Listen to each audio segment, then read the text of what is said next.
June is Men's Mental Health Awareness Month, and as we approach the end of the month, WGXA wants to have a conversation about men's mental health.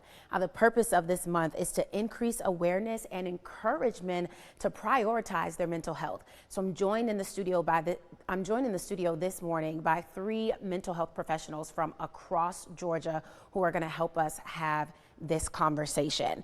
The first question that I want to ask this morning is just flat out, do men take care of their mental health?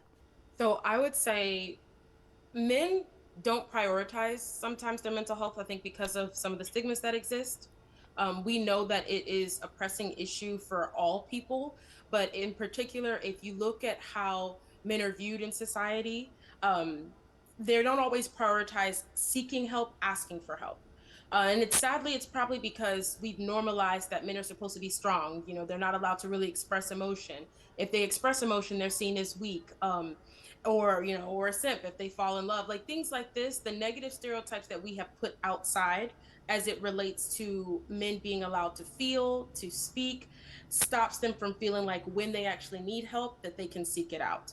So that balance between knowing that something's wrong and needing to talk to somebody, and then just doing things for fun to release, express, they're more likely to engage in the alternative versus talking it out with somebody and actually healing through that process. I think what tends to happen with a lot of men is they are given an ultimatum by either a partner or a family member, or they have a health crisis that throws them into um, something that's traumatic for them. And then they come to our services because they are in a desperate situation.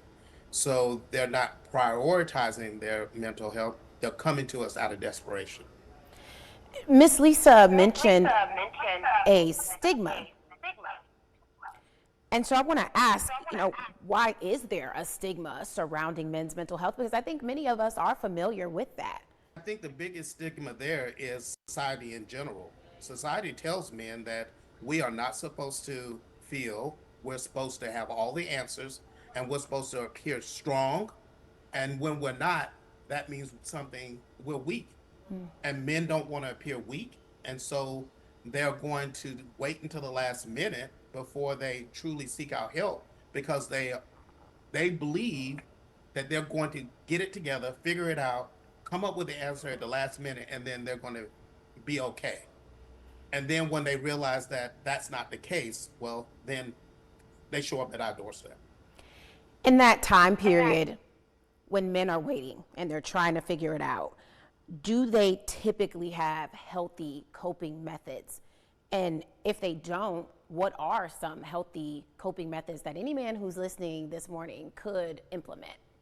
Right. So men typically do have healthy coping mechanisms as well with dealing with stressors. And three things I want to mention today are actually first, eat healthy, right? Lots of men are focused on their health and eating different lifestyles that are helpful for them.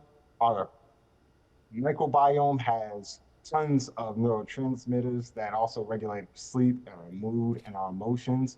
And so when we're focusing on that diet, we allow ourselves to really allow the body to do something that's helpful for us. The second is exercise. As we know, we see lots of men inside of the gyms, right, or running outside. And as we know, it lowers cortisol levels associated with stress. It also releases dopamine, serotonin, and norepinephrine, and those also help to regulate mood. It also can enhance our cognitive function and lower risk of diseases like Alzheimer's. And I think the last one in that is it also helps with our self-esteem and self-confidence, right? So when we exercise and we look better, we tend to feel better. And I think the last thing that a lot of us can recognize with men is we can have a tendency to have positive solutions and use humor. And there's this old song, laughter is like a medicine. And using humor can really uplift us and allow us to focus in a way that gives us hope and not be in the doldrums about our problems. And also our thoughts can influence, right, our emotions and our behaviors. So it allows us to feel as if we're in the driver's seat as opposed to the passenger. Thank you. And so a lot of times we're having conversations about mental health. Connected to that is self-harm and the act of suicide. So I want to ask, since we're having this conversation, who has a higher suicide rate? Would that be men or women? So, ironically enough, men complete suicide 4 times the rate of women. And in essence, what that means is that men are more likely to complete suicide, whereas women are more likely to attempt. Sadly, for men, they complete because they're using more detrimental means. So that's like firearms, that's like suffocation, hanging, whereas women are more likely to like take pills, things like that.